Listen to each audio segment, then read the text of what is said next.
I think One Nation's been the only consistent political party for the last 20 years. They're not talking about you. All right, well, let me tell you, One Nation is talking about you. It's like the media's run away from One Nation. They're too scared to ask us any questions, mainly because we're straight talkers and we've got the answers. This is like a call to arms.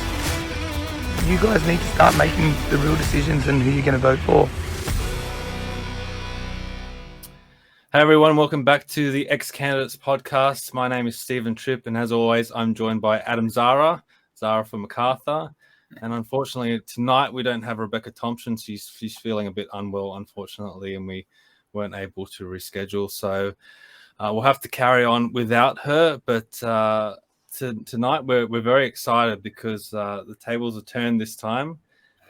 We've got someone who's an Australian Christian conservative political commentator and writer. She works for Caldron Pool. She's got her own podcast on there, very successful. She also served as a detective for 12 years. But most importantly of all, she was the host of New South Wales One Nation YouTube TV. And she gave Adam, Rebecca, and I all our first ever political interviews. So now the tables are turned. So how are you, Evelyn? Evelyn Rae, how's it like being on the receiving end this time? Yeah, it's good. You guys are doing well. I'm glad that you didn't learn anything from me because it probably wouldn't be too successful. But no, I really appreciate you guys having me on. And yeah, it's nice to see your faces again. Yeah, no. So you had a long career with the police. You're a detective. How did you end up doing what you're doing now with the podcasting and working? Writing for Caldron Pool and everything like that?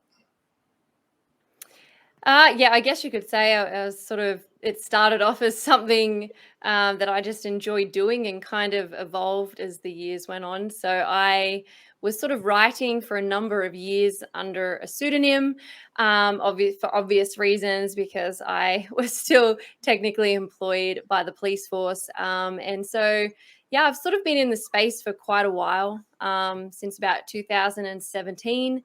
And 2020 kind of revealed who I actually was, and sort of put my name and my face out there because I resigned from the police, and I could do that. So, yeah, I wouldn't say it's something that I've just sort of all of a sudden taken interest in. I always have, but I've just never really been able to really kind of commentate publicly on these things because of policy and everything else to do with wearing the badge and the uniform. But it would have yeah, been a big move for you to walk away from a secure employment and paycheck to what you're doing now.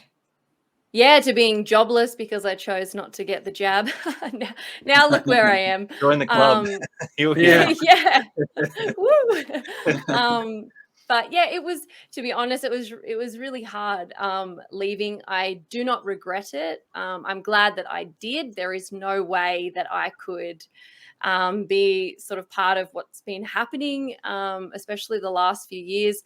Thankfully, most of my career, as you mentioned before, I was a detective.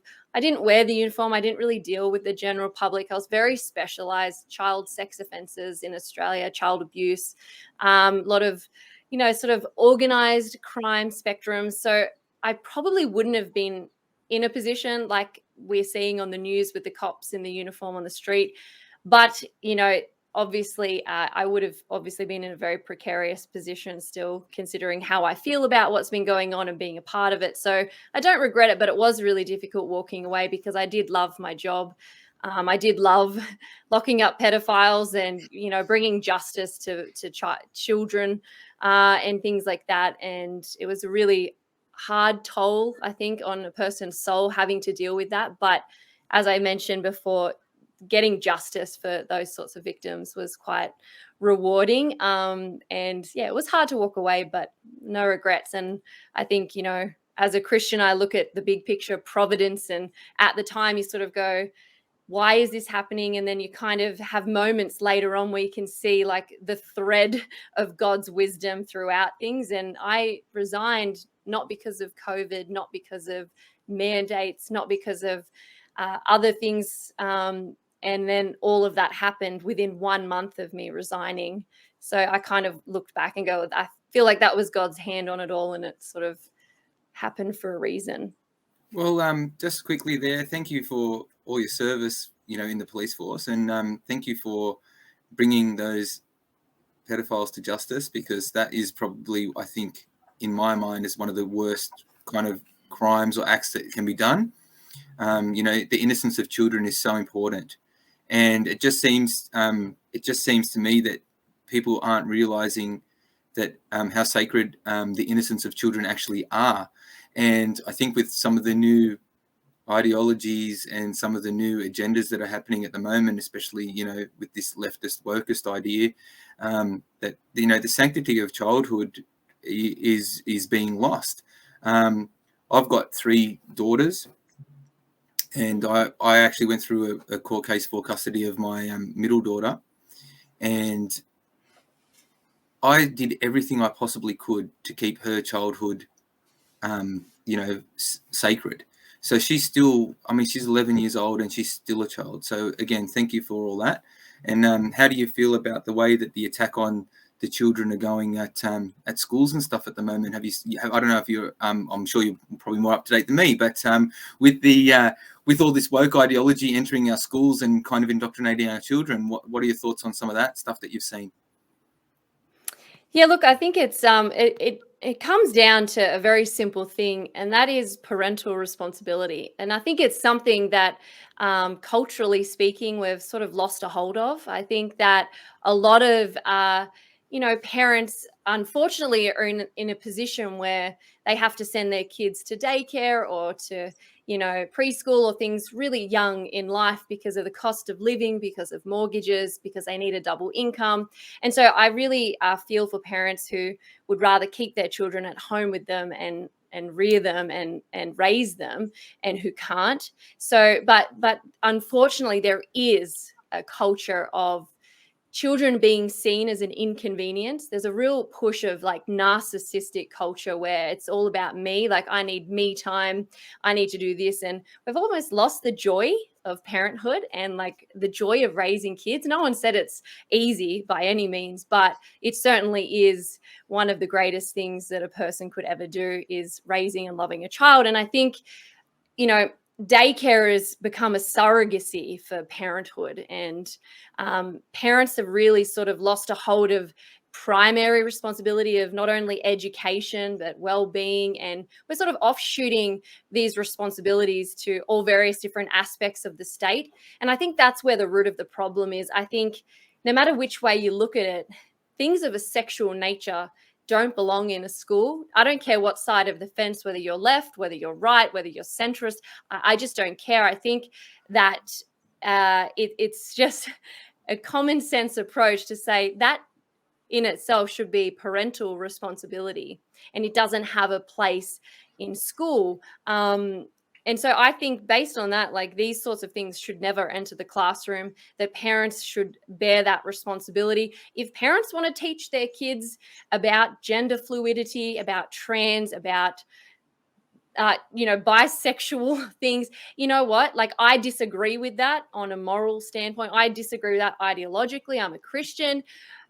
But if they want to do that in their own home, like, I'm not going to stop them if they want to teach their children about that.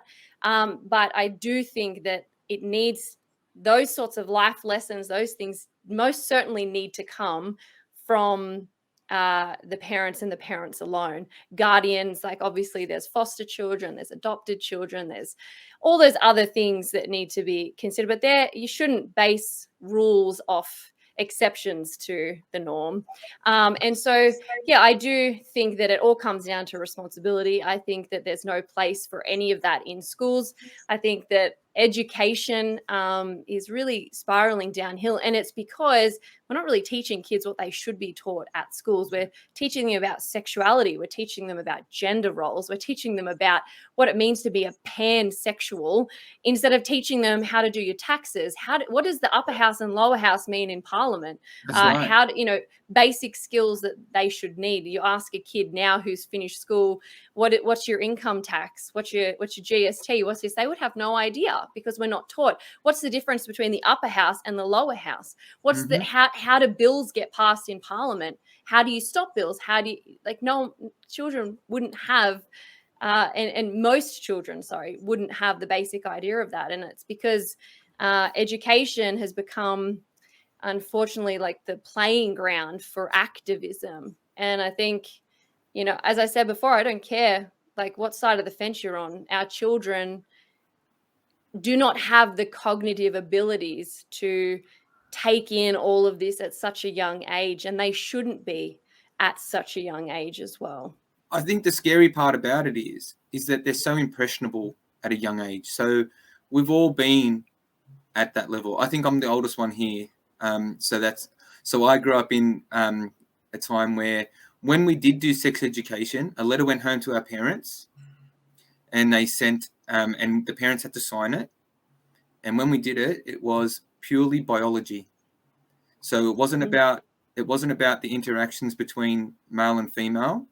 It basically, you got the picture of what the bits and pieces are, what the organs are, and then that was it. And that was the whole basic sex talk that we had at school. And I believe that was in year 7. So year 7, I think I was 12 because I'm a February baby. So I was 12, but most kids would have been 13. Now they're talking about, and we've seen Mark Latham say it, 7-year-olds coming home and questioning their parents on certain acts and certain rituals that might happen behind closed doors in the home. Surely, we've crossed the line there, and I think our teachers have crossed the line. And the scary part about all that is, I feel, is that you don't know what the teacher is putting into their head. You're not in the classroom witnessing what the teacher's teaching. So if it was purely about biology, I can understand that. But when we start talking about, sexuality and, gender fluidity and all that kind of stuff, what happens is you could have a gay teacher or a teacher transitioning, I guess, and pushing that how good this is and what we can do, and there's puberty blocking medication you can take, and I went really good at classes where there were where I liked the teacher. So if you're looking up to a teacher and you particularly like this teacher, then that would really sway your opinion. I'm somebody who still calls, when I bump into my teachers at the shops from when I was in primary school, I call them by their surname still. So yeah, I think that's a scary thing to worry about. I think that's where the line gets really, really crossed. Would you agree with that? Maybe. I think that, as I said before, the schoolyard has become almost like a what's the word for it? A recruitment for activism. And you're right, like as you mentioned before, it is the perfect time to indoctrinate someone when they're young, when they're vulnerable, when they haven't formed their basic worldviews, when their cognitive abilities are still moving and changing and moving really quickly, especially at young ages. And I think that's why it's happening, because if you get to kids when they're young, they're easier to sort of change. Like if you change a child in school, you could potentially change the way that they live their life forever, which means you can determine their vote. You can determine how, where they're going to put their money, where they're going to put their loyalty. There was a study done a little while ago on the behavior of children. And they did a whole group of studies where they put all these kids together, and they had cameras there and audio that the kids weren't aware of. And they had a teacher, and they said to each age group, you have to do this task. You can do this, this, and this, but you're not allowed to do this. And they basically gave that to all these different ages just to sort of watch what was happening and sort of analyze the data. It ended up coming out children as young as 5 would start to lie for their peers. Children as young as 5 started to form bonds and loyalties to their classmates. And the way that they tested that is obviously some children disobeyed what the teacher had said and came in, and then the teacher had to confront the whole group of children and said, can anybody here tell me who did this, who drew on the blackboard when I said you weren't allowed to. And you saw some children dib-a-dob, just be truthful. Oh, Johnny did it, or Samantha did it. And then you saw some kids sort of looking around and like whispering, I won't tell them, I won't tell them.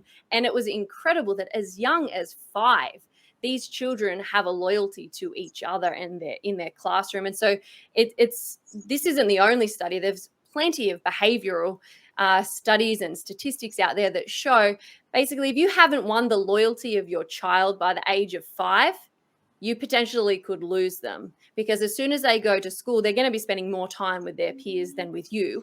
And if those peers are being influenced by who knows what else, teachers, like you mentioned, all these other things, then that could dramatically change the personality and the worldview of your kid, especially as they're going through those cognitive learning phases. So I think I would agree with you. They're definitely doing it when they're young. When I was at school, I don't even remember the sex education that I was given, but it was probably something similar.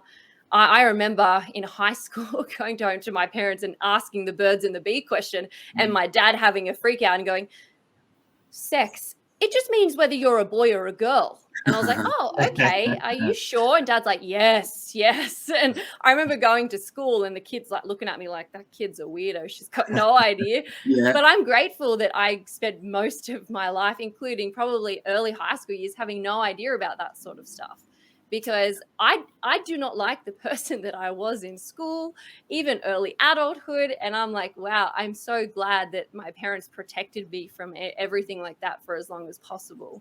And you look at it now, there are curriculums, there are all these things incorporated. You see it in America. You've seen it in Victoria as well. I guarantee it will come to all Western nations. They're talking about children as young as 5 masturbating. And how there's somebody in the education department sent me something only last week from Australia, a course that this school teacher had to do online in order to be qualified and trained to teach. And some of the things that they had to do was 4 to 5-year-olds, it's normal to touch yourself on your private parts and to masturbate. And I'm just thinking, wow, my goodness, like when I was 5, I honestly thought I was a unicorn. I thought I could fly like that.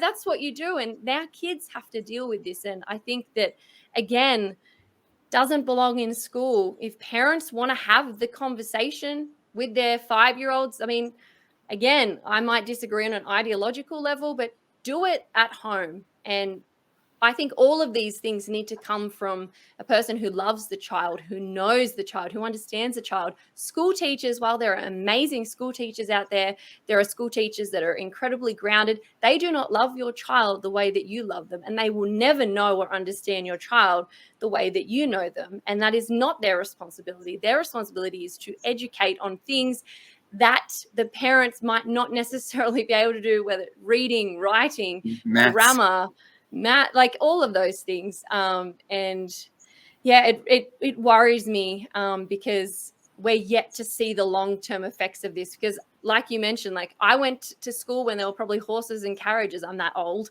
But we haven't been able to see the long-term results of what this is going to cause. I look at kids from my generation.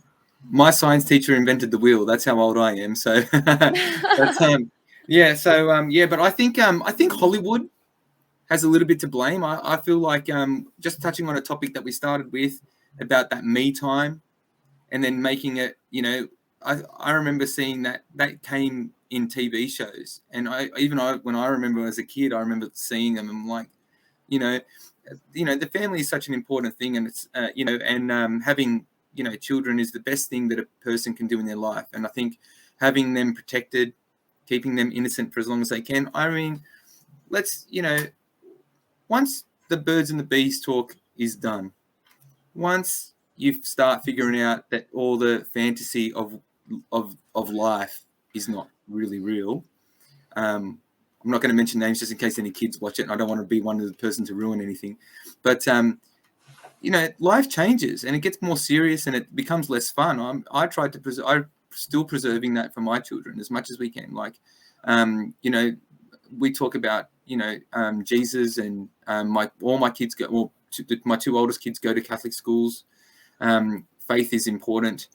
I think I'm really studying up on Constitution thanks to Trippy's advice, and based in Judaism, Christianity, right, is that is the foundation of interpreting all of our common law.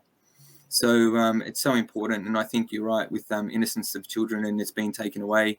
And I can pretty much tell you the end result's going to be not good for civilization. I think it's just going to be horrible people just walking around thinking about themselves.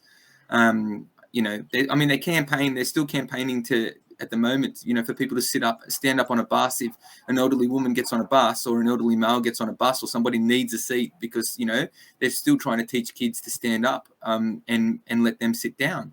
So I feel like it is going backwards as well. So, yeah. Sorry, that's my point. I don't know. Yeah, there's no question in that. There's no question in that. Sorry. Trippy, come on. Evelyn's the guest, not you. Yeah, sorry. No, I think you raised some good points there. Like when I think any indoctrination in school is shouldn't be there. It doesn't matter what side of politics it's on. School is for learning. It's for getting yourself ready for your work career ahead. And I think you raised really good points. I always say the same thing. They don't teach you how to do your taxes, and they don't teach you how why they don't even teach you why there is an upper house and a lower house in government, and why that's so important to have those separation of powers. And it's to prevent it's to protect against human behavior. And a lot of those thoughts and teachings go back to the Bible.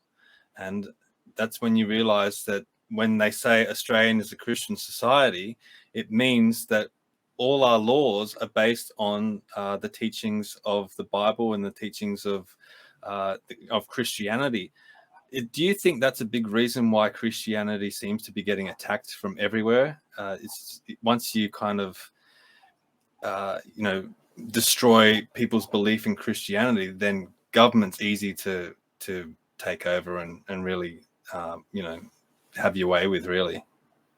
I think it was George Washington who once said that the two pillars that created the West, one was religion, which at the time was Christianity, and two, morality.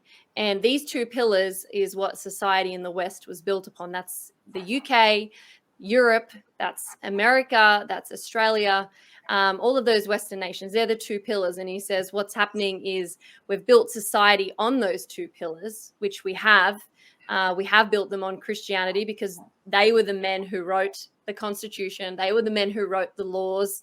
They were the men who fostered and cultivated the culture at the time. And, we've built society on those things and the morality that's based off Christianity. And we sort of sat on top of those two pillars, and people don't like it. And they've started hitting the two pillars. And because we're built on top of them, we've fallen down. And so we're kind of crumbling.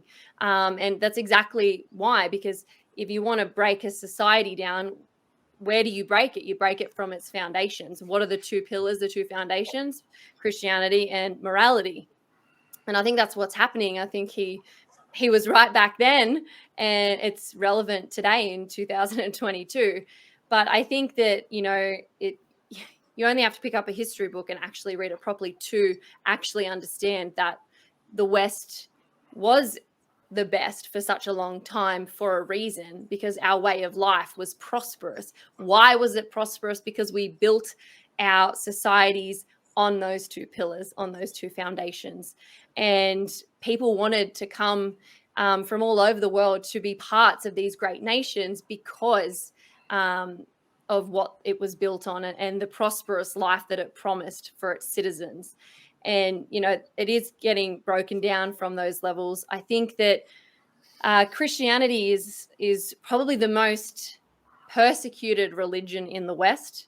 People won't like me for saying that, but, you only have to look at the news headlines to see the disparity in response from not only the media, but the public when it comes to a Christian exercising their religion and when it comes to other people exercising theirs.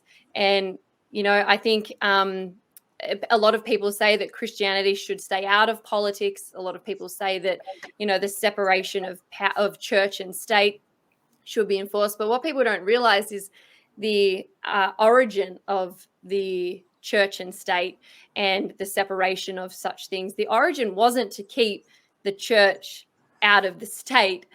The whole concept and origin and foundation of that idea was to keep the state out of the church, and was to keep the government from taking precedence over the church and Christianity and those moral foundations. And it's been changed and manipulated over time to suit the narrative, which is we can't have religion in politics. It's like, well, how do you take the oxygen out of the air and breathe and still live? Yeah. Because everybody has somewhere where they get their morality from. Mine's from Christianity. And atheists does actually have a God. They do. Every single person has a God, has a religion.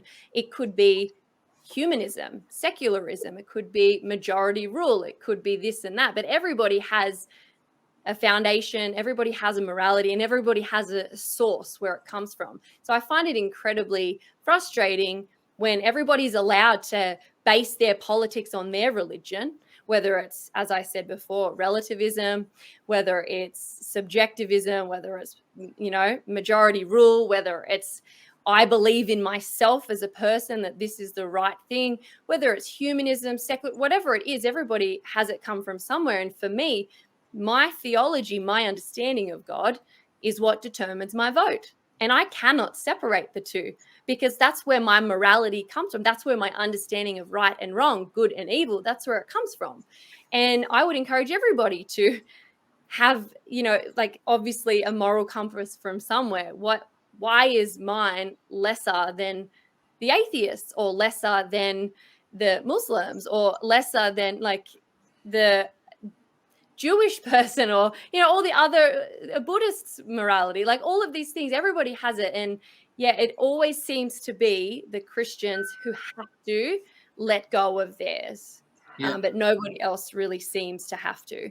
And so it does get really tricky navigating that and trying to get people to understand those sorts of things, for sure. Well, we can see it again happening, that in the Senate, they want to remove the morning prayers. So they're happy to do welcome to the country and stand in front of Indigenous flag, however you feel about that, whatever, that's okay. But they want to remove the morning prayers because the, the person who sits right at the front, the speaker, doesn't like them.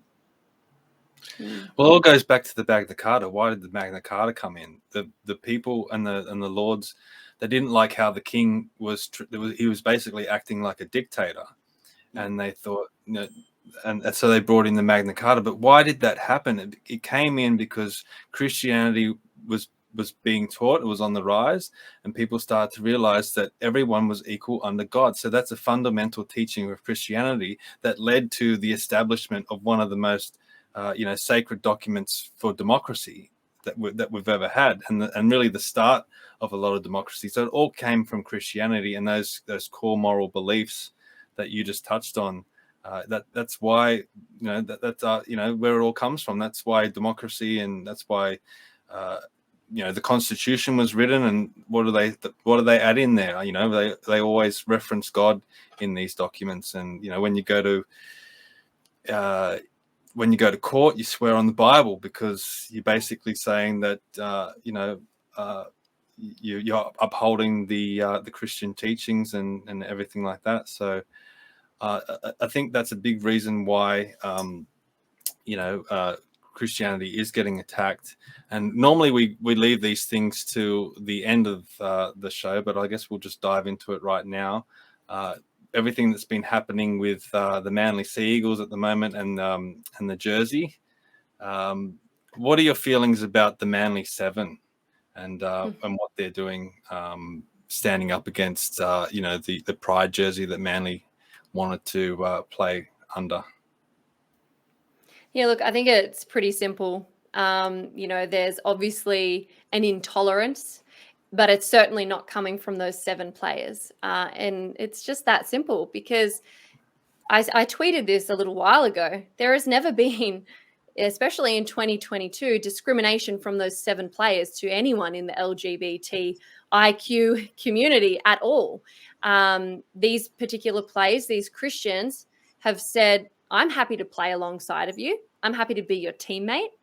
I'm happy to, to be in the same club and play the game. And they've never stopped anyone from playing, but simply exercising their religious beliefs has led to them not being able to play. And not only them not being able to play, but you have the mob now who are trying to cancel them, like they did Israel Folau. They got people out there who are actively seeking for them to be sacked, for them to lose their position in the club. And, it's actually just really sad, because prejudice is something that we would react to and respond to once upon a time. But now it's like we're actively seeking prejudice out. And if we don't find it, we'll make it up.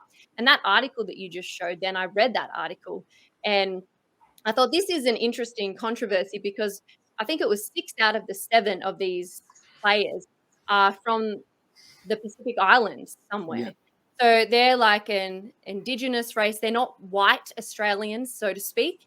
And, you go, this is a conflict, because on one hand, you've got the woke agenda who says we have to adamantly support people who aren't white in their endeavors and back them up. And then on the other hand, it's like they want them cancelled. So what are we going to do? Because this is hypocrite. This is kind of contradicts each other. Wait, Evelyn. Let's go back to this article. I know it's whites. It's colonization. Yeah, don't blame Pacific Islanders. Blame white people. And he goes down to this part here where he's talking about before the missionaries visited our beautiful island homes in the period of colonization during the 1800s, sexuality among many Pacific communities was fluid. How does he know? Men would have sex with men without fear and shame. Sexuality was seen as an expression of connecting socially and relationally with others. From various written accounts by ministaries, they were appalled with how comfortable we were with our nakedness. They saw our nudity as lurid and forced us to cover up. They saw men expressing affection for other men as morally corrupt and dangerous. So not only is it the fault of white people, but it's also the fault of religion. Yeah, Christianity specifically. Specifically. So, well, yeah, that's the thing. And this is, it actually just makes me sad that this is where we're at, where we have society that cannot see objective truth. The objective truth of all of this is the only group of people that are preventing anyone from exercising their basic human rights and their religious freedoms is the other side, the allegedly tolerant people. I don't know any of those players who have said, I'm not going to play with that guy because he's queer or that guy because he's gay. None of them have. They've just simply said, I can't. Not only that, Ian Roberts played for Manly for decades, or probably a decade, and he was gay. And everyone has known for years that he was gay. He didn't have to wear a pride jersey or anything like that to, state that he was gay. He just played. Isn't that the ultimate level of acceptance, when you don't pick out the difference between the people? Don't you think? Don't you think that that's what the ultimate goal is where that person is just playing the game and he or she is what she is and they're playing and then that's it. And there shouldn't have to be. I think it's actually very divisive when you make reference to the differences between certain people and their choices. So that's where I think they're wrong. And that's where I agree with your point, Evelyn, is that they're not tolerant. The people who are pushing for gender fluidity and are pushing for all this kind of gay rights and all this kind of stuff, they've got their rights. They can. I haven't heard of anybody not being accepted into a job because of their choices they make at home. So to me, it just seems like it's a really non-issue that people are starting to make a big issue out of. That's from what I can see and from what I've seen and from people that I've worked with, homosexual people, and I don't even think about it. You go, oh, well, that person's homosexual. And then that's the last thought that even comes into your head. And to me, that's ultimate acceptance. I don't divide them. I think at the end of the day, it's just so they can sell more jerseys. Well, Maybe it's money. There is a lot of money that comes with the Pride campaign. A lot of businesses are capitalizing on this movement. And I actually find it quite condescending, the whole virtue signaling thing. And if I was a member of the LGBTIQ community, I would be offended at the condescending, patronizing nature of virtue signaling, especially from big corporations, big businesses, big companies, sporting venues, all of that. It kind of makes a mockery of it. And I mean, I will say this, I have friends in the LGBTIQ community who are wonderful people and who do not like the agenda that's being pushed. They're completely reasonable, completely rational, full of common sense. So I think when we're talking, we need to also be mindful of the fact that it's a minority within the minority that's pushing this. I think most people that I know who are in that community can't stand that community that it's fostering. And I think it's important to mention that we're kind of allowing a really loud minority of a minority to make these big decisions and have such an effect on our way of life. And I mean, nobody wants harm to come to someone in that community. Absolutely no one. You'd have to be a sociopath. And I would treat someone from that community with as much respect and love as I would any other human being. But apparently that's just not true. But, it actually is. One of my best friends is in that community, and she came out to me a number of years ago, and I said, I don't obviously agree with your way of life, but it's because I love you, and obviously I'm a Christian and I want this for you, but I still love you and will take a bullet for you. And she's my best friend.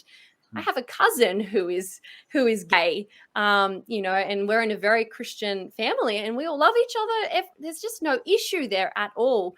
But as I said before, we're actively seeking out issues when there's no issues to justify the means in the end, because it's like, well, we can't push and we can't do these things. We can't justify all of this unless something really bad's happening. Oh, something really bad isn't happening. Oh, crikey, what are we going to do? We've got to fabricate it. We're going to make something up or even bring up things from the past that are not relevant today so that we can justify what we're doing.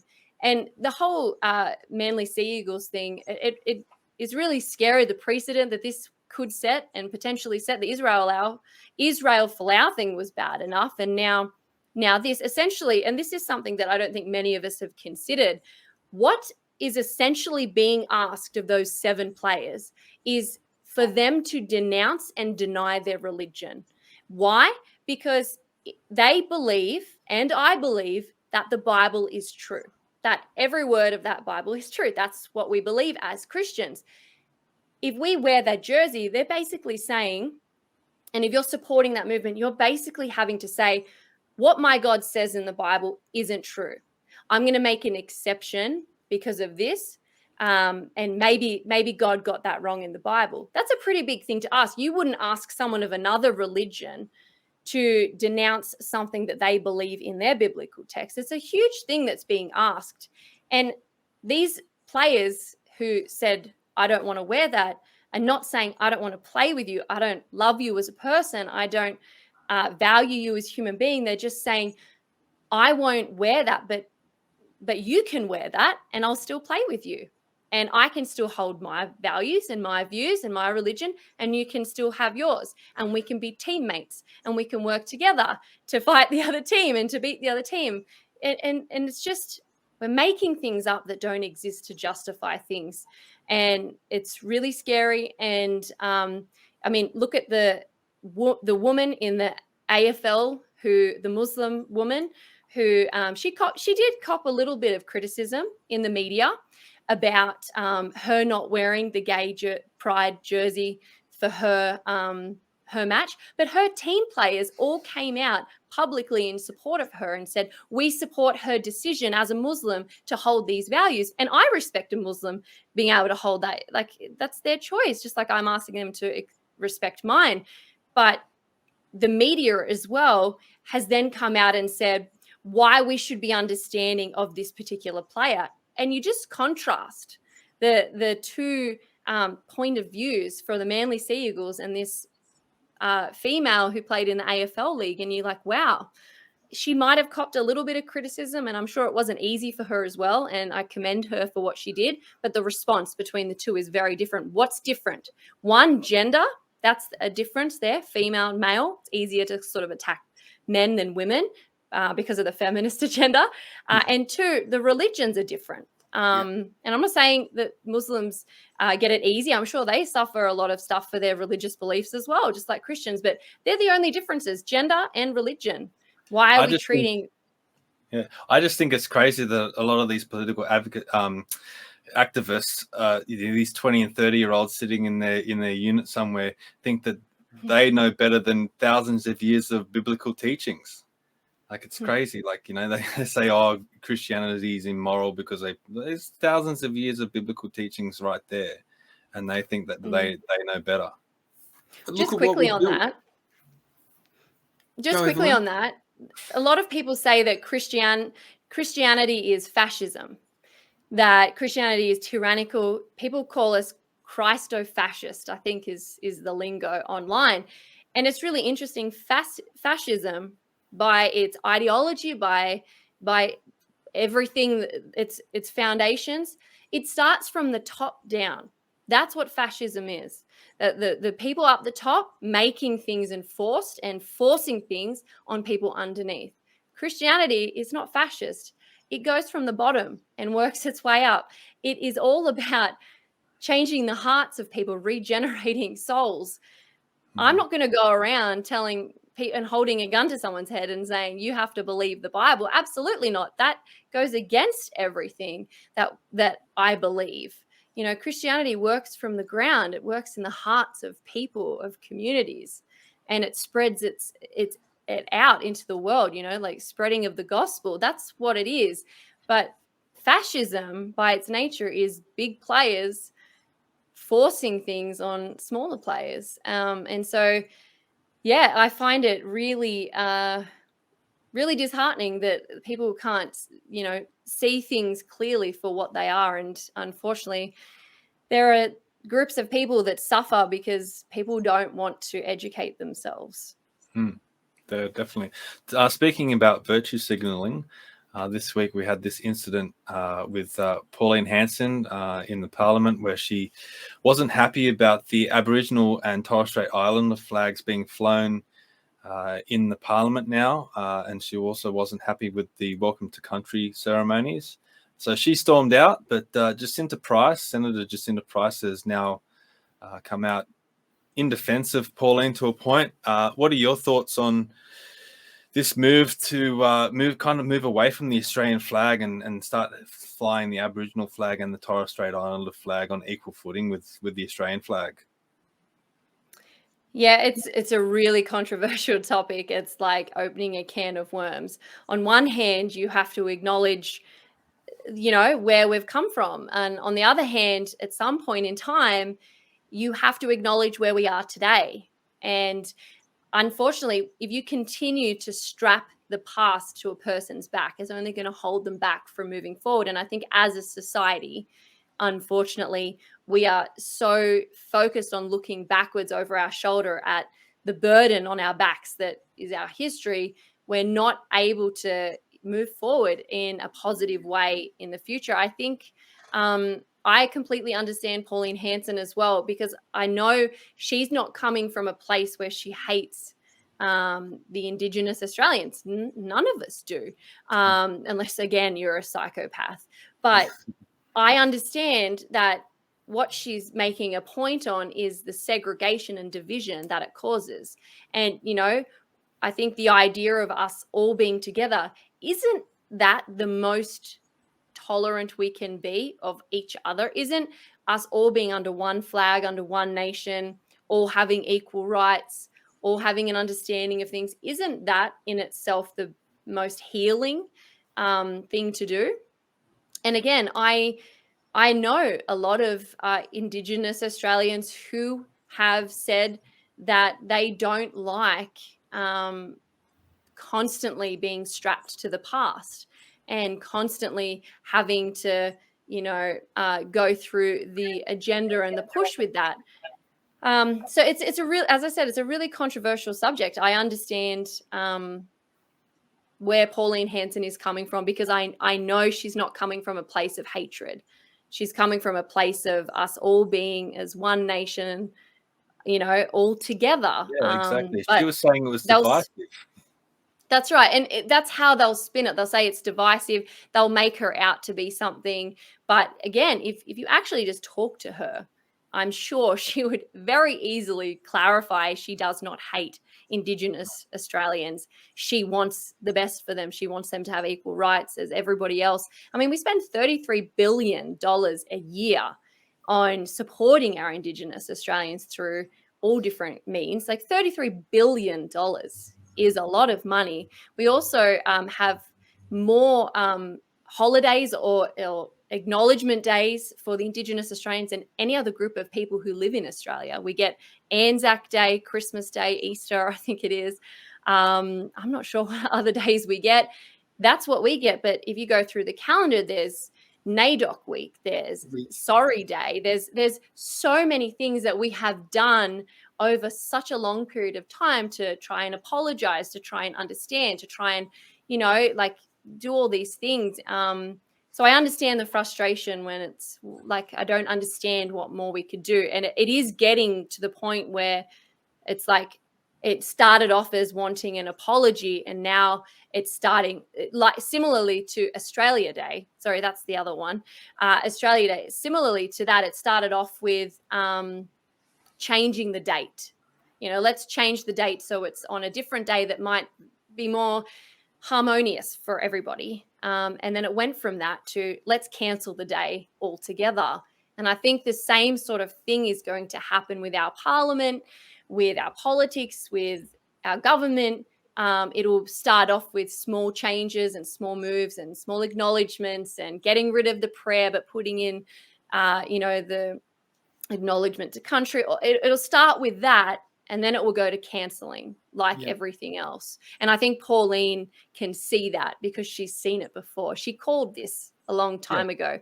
She named the party One Nation back in 1997. It's all about we're all in it. Once we're here in this country, we're all together, and we all have to identify as Australians, and that's it. You don't divide us with different flags. Like Adam and Rebecca and I were at the UTS 2 weekends ago, and there was all these flags up. There was the Aboriginal flag, there was a Torres Strait Islander flag, there was a rainbow pride flag, there was another flag that we didn't even know what it was. We had to Google it, and it was a trans pride flag. They had everything except the Australian flag. So again, they're trying to demonize everything that this country stands for instead of focusing on the wealth of positives that you could point to. They focus on these little negative issues that, like, I'm sure most of the Aboriginal people, and I know a lot of them say, if you're born here, you're part of us. You're part of this country. You're not separate. So it's in their dream time, in their belief is that if you're born in the country, then part of the country's in you.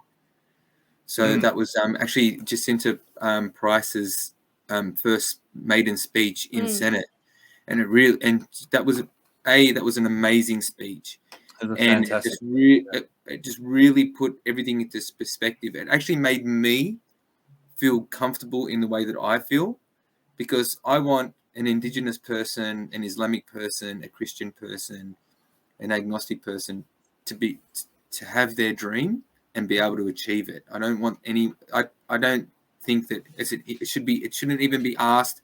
It shouldn't even be a question.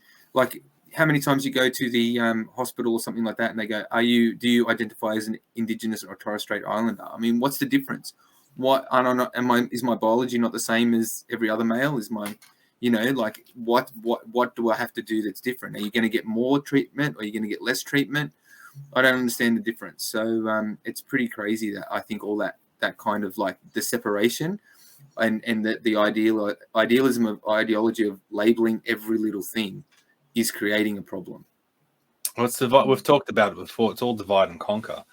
Splinter everyone off into their separate groups and everything like that, instead of unifying people under the one symbol or one cause. So we'll shift gears a little bit, because we've been talking about a lot of similar topics, but this one's Too heavy. Just as important. Well, this one's heavy as well. Bunnings and Kmart paused the use of facial recognition technology. What are your feelings about this, Evelyn? Or this shift to all this tracking, and we just came out of the pandemic with all the QR codes and everything that came along with that. Now we're having to deal with facial recognition when we walk into retail shops. The trajectory is one way, and it's off a cliff. That's where we're headed with this sort of technology. You hear a lot of arguments like, if you're not doing anything wrong, who cares? But you only have to look at the last couple of years to see how the government, I don't think, are trustworthy. You ask anybody, even most people on the left don't like the government, and most people on the right like the idea of a healthy government, but not a big government. And so we kind of agree. I think we can all come together on all sides of politics to sort of say that this is a really bad idea. History shows that the government take from people far easier than they ever give back. And so what we're going to see is the nature of the beast, which is evolution into something greater and bigger. So whatever they're going to take from us, you guarantee in another 2 years, it's going to be more and more and more, until you don't recognize the place that you originally came from. And we saw with the QR codes, we were explicitly told by our government, by our politicians, this will not be used for any other purpose other than QR contact tracing, health reasons, right? And then it came out later in the track. I think Queensland government, or I don't know which one exactly. Western Australia, I think it was. They use these QR codes to solve a crime. And it's interesting. I come from a law enforcement background. I have used many covert tactics and technologies to catch offenders and to obtain evidence and things like that. So part of my brain is like, this could be really helpful if I could lock up a child rapist. Wow, that would be great. The problem that I'm facing now, being on the other side, and I'm like, I don't trust the government. I don't trust the police. I don't trust these organizations to use that in good faith and to use that ethically and morally. And I don't blame people for having such a mistrust. How often have we been lied to, especially lately? How often have we been, told that basically we're trash because we think this or that? The government are not our friend. The government make for a terrible parent and an even worse God. And if you have the government as any of those two things, it's a one-way ticket to communism. And as I said, you've got people who hate fascism. You get people who hate the government. We all can agree that this is where this is headed. And it's a very scary place to be. Look at China, for example. They've got the social credit system in there. I don't think it's a far leap or a far stretch to say that that is something that could potentially happen in the future if we allow these technologies to take place. And I think that that's unfortunately where we're headed. And they're doing it through I guess, disguise. And they're doing it through the hope that people won't pay enough attention to the bills that they're passing through Parliament. It was only during COVID that we had lots of legislation passed through, passed through Parliament and things like that. People were so distracted with COVID, they didn't know all of these things that were coming in. The ability for police to hack into your social media, to hack into your computer, to basically pose as you online, to delete, to edit, to post, to do things.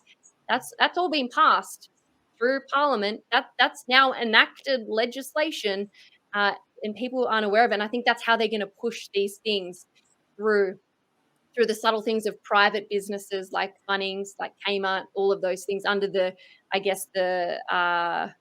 business legality of this is private business. I can do what I want. If you choose to come into my store, then you choose to participate in this, but it will evolve into government legislation without doubt. And because the government is not our friend, certainly not our friend, it's not a very healthy or good idea, I think. Yeah, this is one of the conditions of entry here. They have it on the on the front there, saying if you come into the shop, we're going to use facial recognition technology. So it's crazy. But one thing you said is that you kind of can't trust the police to use these sorts of things. You came from the police. Is that based on how they dealt with the pandemic, or is that based on your experience prior to that? Oh, loaded question. Yeah, look, most certainly over the last 2-3 years, it's really sort of made me go, wow, there are bad cops. I witnessed bad cops, and a lot of people say, oh, you're only speaking out against it now, Evelyn. Like, what did you do all those years? People have no idea how it works and how, reporting someone for corruption works. All of us have probably done it at some point in our career. And I've seen some bad cops, and I've done my best to do the right thing over the years. And unfortunately, it's a pretty big beast to tackle from the top up. And if you have good friends, if I'm just like this little pleb that's not high rank and I put in a complaint or a report of corruption, and that person's an inspector or someone even higher, it's like it's going to do nothing. And so it's really challenging. But most certainly the last couple of years, I don't think that all the police who did it are evil, and I don't think all of them are wanting to be sociopaths and to be the evil arm of the government. I think a lot of the police genuinely believe what we're being told, which is if you're unvaccinated and you're 5 kilometers from your home, you are a criminal. And they join the police to lock up criminals. It's the only way they can justify what they're doing to everyday civilians. Is they've gone from seeing us as equals to seeing us as criminals. Because I know when I'm arresting somebody, I feel good because I'm like, I have got a criminal, I've got a pedophile off the street. I've stopped this uncle molesting his 8-year-old niece. That's amazing. I feel good about, not viewing that person as having basic human rights. I'm going to take away those human rights because you're a pedophile and I'm going to lock you up for it. That's amazing. But this is something I grappled with the last couple of years. How can these people who I worked alongside with for so long, how can they justify locking up Gertrude down the road for not wearing a mask? How can they do that? And with such force and such conviction, I'm like, they're certainly highlighted and drew out like a splinter out of a finger. They drew out the really bad cops. It certainly did. It highlighted them, highlighted people who should never have worn a badge to begin with. But what it did is it highlighted the fact that cops were able to compartmentalize everything to such a degree that they see Gertrude down the road not wearing a mask as a criminal.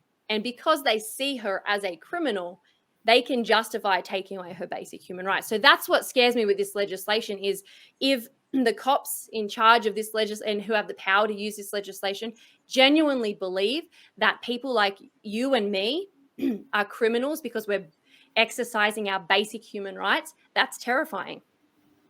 I mean, were you surprised? That's amazing insight because I didn't think about it like that, Evelyn. That's wow. That blew my mind. Footage coming out of Melbourne of how using rubber bullets on protesters and pushing old ladies to the ground and things like that. Were you surprised that sort of stuff was going on and more police weren't pushing back against it? Yeah, I was really surprised, to be honest, because I really respected and liked so many of the people that I worked with over the years. So many of them I thought were amazing police officers. Like, obviously, I worked in a very specialized unit, but we're all locking up pedophiles. So, of course, I look at these people and go, you're a good person. Like, we're locking up pedophiles, kiddie feelers. Like, this is amazing. I think they're a really good operator, really good cop. They're really good at their job. And then seeing this was super confronting, seeing all the footage coming out going, wow, this is uncomfortable. This is really bad. But then at the same time, I was waiting and expecting lots of these police that I've respected and admired and loved over the years to step up and go, we're not going to participate in this. And I kind of was looking at the clock. I don't know if you've seen that Mr. Mr. Bean meme where he's standing there and he looks at his clock and then he picks up the flower and starts doing this and then sits on the side of the road. I felt like that. I was sort of sitting and waiting and hoping, and it never came. And I spoke to a lot of people, contacted me in the police because they knew I served, and they knew all these things and would reach out to me and say how much they're struggling, how much they're hating all of this. I had so many people say that they don't want to be vaccinated, they're being forced. I had people saying, I'm getting in trouble and I'm about to get sacked because I chose not to give someone a ticket for not wearing a mask. And now that basically they took away discretionary powers from police, and it was like mandated that police had to mandate these things. So police lost their individual ability to use discretion. There were a lot of things along the way that made it really difficult for police, but I did have a lot more hope that some of them would push back. And, as I said, I got contacted by a lot. But out of the 17,000 members in some of the states, there was maybe less than 200 that actually refused to do it. And there was like less than 200 that actually put their name on paper and said, this isn't right. And I think it was in New South Wales, there was like 2 or 3 police who put their name on paper and tried to make it public out of 17,000. So yeah, it was really disheartening. Again, I can only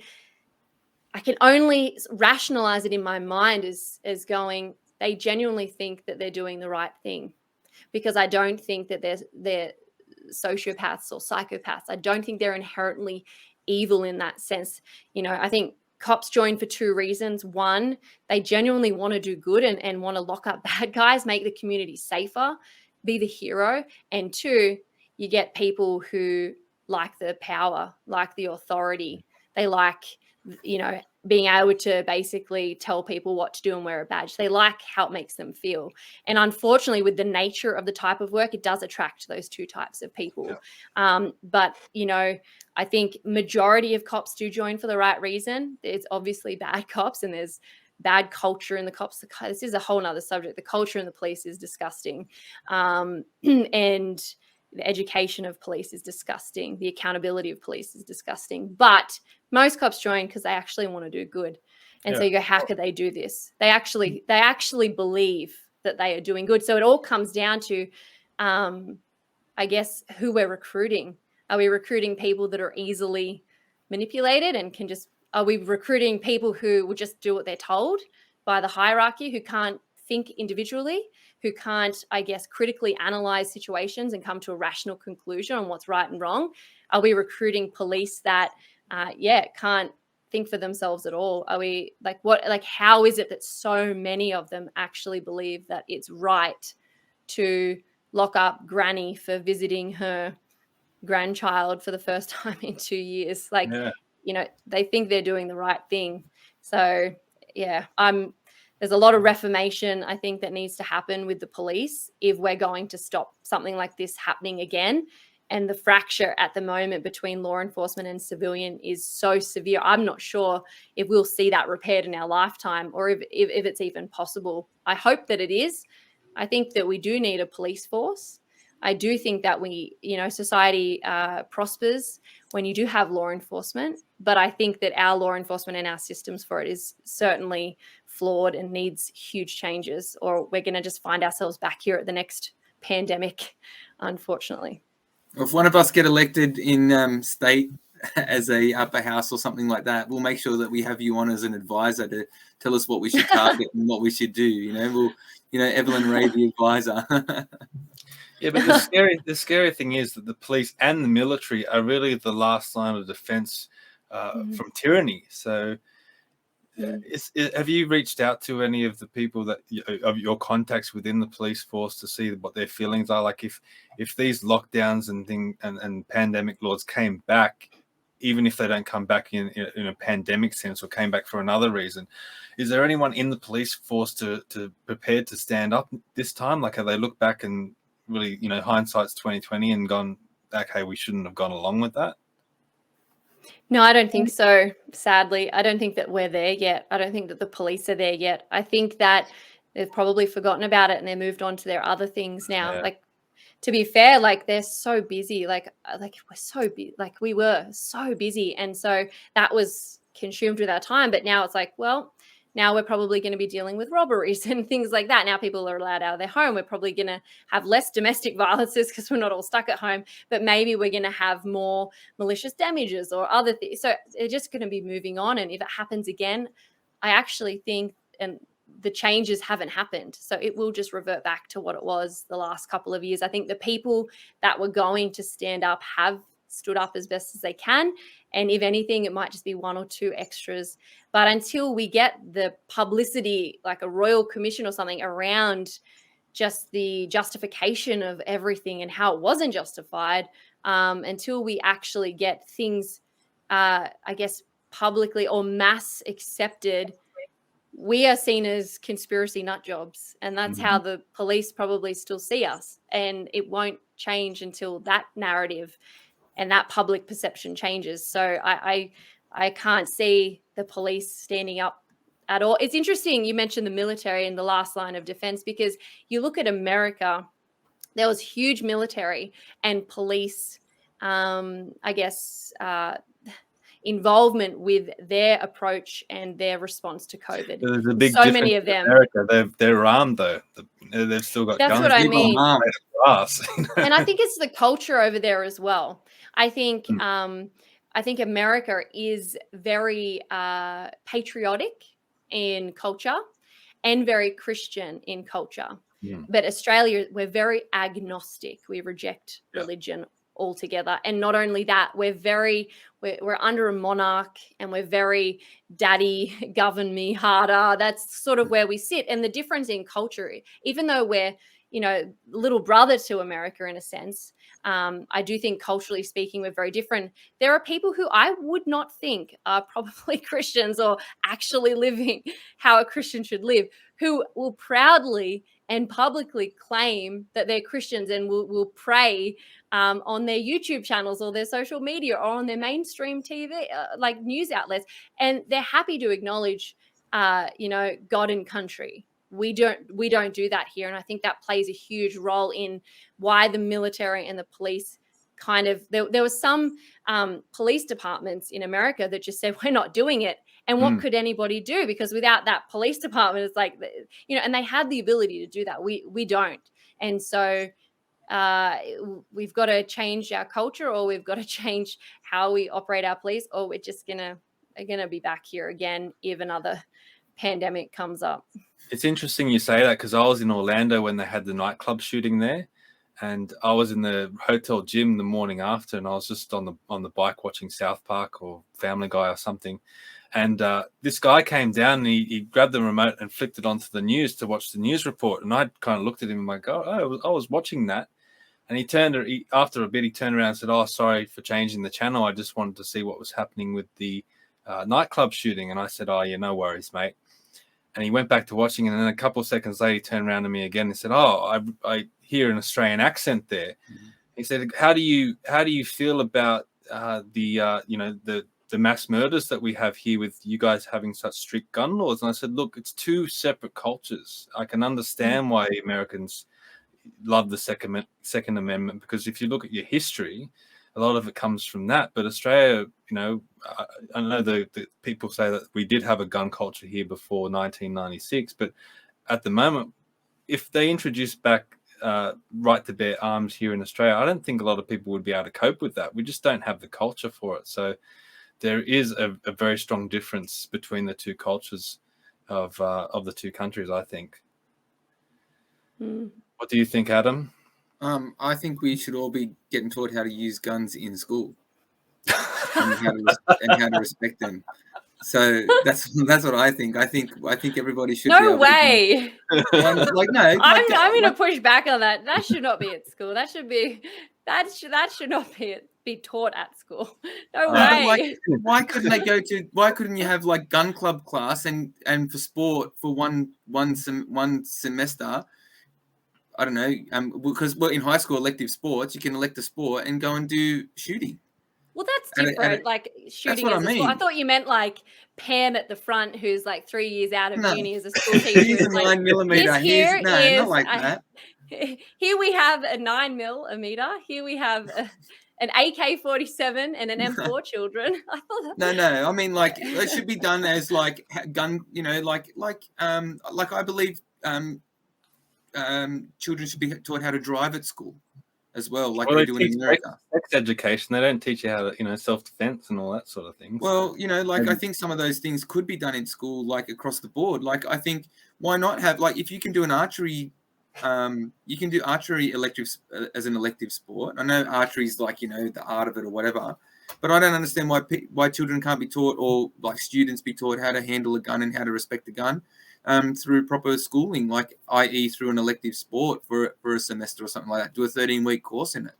That way, at least they know the positives and negatives of what actually a gun or a rifle can do.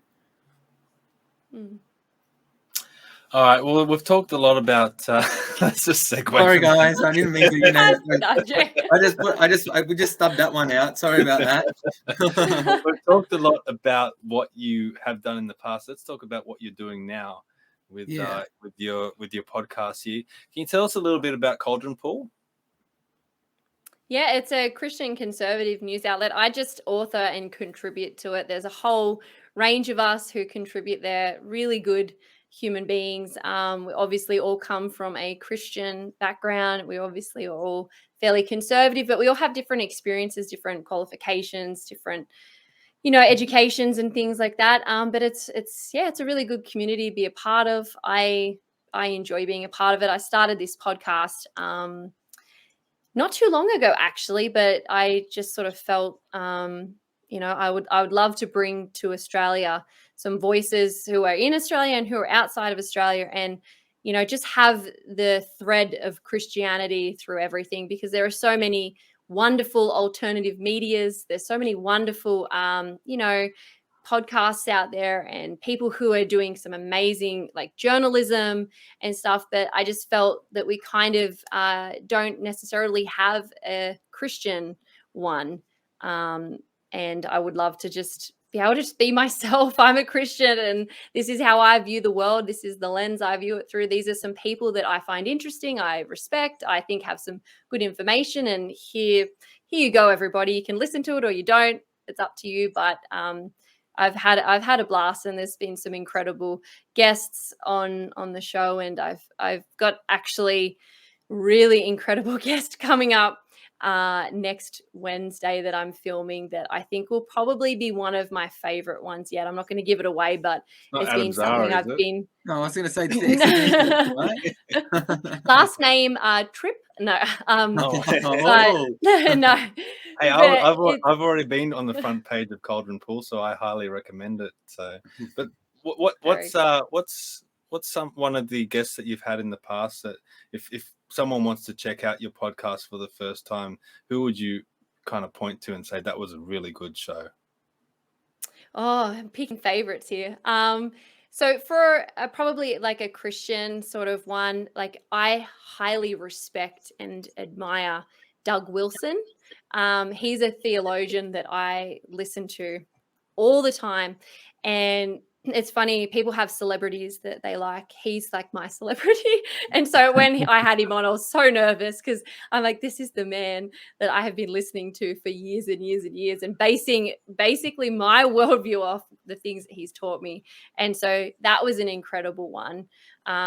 Definitely, if you want to have a Christian one, a Christian perspective on what's been going on in the world, and a bit of a gospel message as well. A really interesting one that I did was with a doctor in Australia, Jareth Koch. He lost his job as a doctor in Australia because of his Christianity view, because of transgender type subjects. And it was really fascinating. I kind of felt like a detective in that interview, because I didn't really talk about opinions. I just wanted to know what happened to him. That was really interesting and fascinating. So that was really good. But all of them have been pretty amazing. I've had some really good people from Zuby and Lauren Southern and Elijah Schaefer, all kinds of people and from around the world. I've had someone from South Africa talk about the farm murders, which was really eye-opening. Yeah, so all of it's really great, but definitely I feel bad for all the other Christians I've had on. They're all amazing, but Doug Wilson was probably that was the high point for me. Awesome. That's really good. I'll check that one out. I'll have to check that one out then. Doug Wilson, did you say? Yeah. He's a pastor in Moscow, Idaho in America, and he runs his own podcast, and he's a minister of a church, but it's called Canon Press, and they've got amazing things on there. And so I just sort of picked his brain, and yeah, it was pretty fun. So you've come this far with everything. What's next for Evelyn Rae? At the moment, I'm just pulling calves out of cows. I actually thought I wasn't going to make it tonight because it was like 5 o'clock and there was a baby stuck in her mum, and I was like, oh no, by the time I pull it out and I shower, it's not going to happen, but it did. She got it out in the end. But yeah, I've just, I'm me. I don't change online, offline. Like, what I say online is what I think and what I believe. And so I'm just happy just living my life. I'm unemployed because of the mandates. But I'm happy, and I'm sort of just spending time with family, and I'll just keep plugging away on the internet. If people want to listen, that's great. And we'll just see what sort of happens. And where can people follow you if they want to get in touch with the work that you're doing? Yeah, you can go to caldronpool.com. It's all my authored works there. All my links for the podcast is there. I'm on Twitter, Instagram, on all the social media platforms at Evelyn Rae, and probably most active on Twitter and Instagram, I'd say. It's where Instagram's maybe a little bit more personal. I put a lot of farming things up there and a little bit more of real life stuff. And Twitter is where I have all my arguments. We just signed up for Twitter last night, so we'll be learning quickly. Welcome to the sewer. The swamp. Yeah, Thanks. This is maybe where we belong, Adam. Well, yeah, probably. Well, I am working in my garage. And you were trying to be politicians, so. Oh well, No, I'm kidding. That's the next thing. Would you ever consider running as a candidate? I think I would rather paper cut my eyelids than be a politician. Sorry, guys. I am very straight with what I think, and I'm not sure that something a politician can be. I think you've got to kind of be a little bit giving and compromising. Like, you've got to kind of do the holistic community thing. I kind of know where I want my community, what I want them thinking and doing. I can't enforce it, but I know what I want. And I honestly don't think I would get votes because I'm too hard down the line with my conservatism. So I'm just not going to enter something that I don't think will ever be successful. But I'm certainly going to try to do my best from what I'm doing here to change politics and culture and whatever I can. But I don't think I'll ever run. No. Well, that's what we're trying to do. We're trying to infiltrate and get inside, just so we can actually, try to bring it back a little bit. Follow, the Constitution, and make sure that the Christian values come back to what they're meant to be. I mean, that's what I've been trying to do. I mean, all the mandate business and the World Economic Forum business and all that kind of stuff. Yeah, but I don't feel that anyone's going to be able to. I don't feel people marching in the street will change it enough to make a difference. Whereas I think because the legislation is going to get written no matter what, and the legislation needs to be changed. So until we start changing the legislation, we're not going to be able to make real change. Like that, like the legislation hasn't changed. They've just backed off on all the mandates and stuff like that. You still can't get a job because of your choices, which is, I'm lucky I'm self-employed. So I've been able to kind of dodge it a little bit, but it can still feel it constricting on me. Like, how long is it till I lose my job? How long is it till Trippy loses his job? So these things are very important. And I think from inside, like a Trojan horse, I believe in a lot of the parliamentary process, and I believe in the Constitution and all that kind of stuff. So I think if you go in with a good heart, a good Christian values, I think you can really make a big difference inside. So whereas you need 1 million on the street, you might only need 1 or 2 inside, that's my kind of, feeling on it anyway. I'll take my hat off to you guys who are willing to get in the ring and to do that, because we do need people like you who are willing to do it. And so I do hope, and my prayer is that we do get people to represent all Australians into Parliament, not just the loud minority. So well done. And will you be back on the One Nation YouTube for the upcoming state election in March? I'm not too sure about that, actually. I haven't had that conversation yet, so stay tuned. I'll give you a good reference. Don't worry. Maybe that's Thank you, Adam. Candidates, and we can just take her spot and just squeeze on in there. Yeah, well, that's it. Well, maybe we can work on it together. Anyway, I want to thank you very much, Evelyn. You're a fantastic speaker, and I think you're definitely where you need to be. All of us are I'm agnostic, but I definitely feel that I'm here for a reason, and things in my life have led me to this. I know Adam feels the same way. So I definitely feel like you have a part to play in whatever's to come ahead, and you're definitely doing great work. So I encourage anyone to check out your podcast and all your writing, and follow you on all social media. Also follow us as well. If you've really been enjoying what we're doing, please get the word out. We're only starting out, so we really need people that are watching and enjoying this to share everything that we're doing, and share it to your friends, share it to your enemies, share it to everyone, because we're trying to make a difference and speak to some really great people. You can follow us on Facebook, Twitter, and as we're on Twitter now, Instagram. It's all in the description. We're on Spotify, YouTube, Apple Podcasts, Google Podcasts, and a whole bunch of other podcasting platforms I've never heard of. So thank you very much for watching, and we'll catch you next time.